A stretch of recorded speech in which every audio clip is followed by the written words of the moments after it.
അങ്ങനെ പറയണു, ഒരു ദേവസ്വത്തിൽ ഒരു ആനയെ കിട്ടിയപ്പോ ശശിയേട്ട അയ്യപ്പനിട്ട് പോയി, ഇത്രയും കാലത്തെ ബന്ധം നോക്കിയില്ല. പക്ഷെ ഞാൻ പറഞ്ഞില്ലേ, ആ ആനയുടെ ബന്ധം ഇനി ഒരിക്കലും നമുക്ക് വേറെ ആനയമ കിട്ടില്ല. കാരണം എന്റെ ജീവിതത്തിന്റെ പകുതി മുക്കാലും ആനയിൽ തീർത്തവനാണ് ഞാൻ. അത് ആർക്കും പറഞ്ഞാൽ മനസ്സിലാവില്ല. അതാ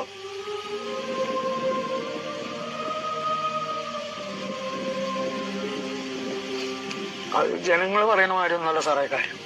അവര് പറയും ശശിയേട്ട അത്രയും കൊല്ലം കൊണ്ടുവന്നിട്ട് ഒരു ആനയെ കൊണ്ടുവന്നിട്ട് ഒരു ദിവസം നേരിൽ കെട്ടിപ്പോയി. ഞാൻ ആ ആനയെ നേരിൽ കെട്ടുന്നതിന്റെ ഒരു മാസം മുന്നേ അവരുടെ പറയാൻ തുടങ്ങിയതാണ്. അപ്പൊ അവര് വേറെ ആൾക്കാരെ നോക്കി വെച്ചു.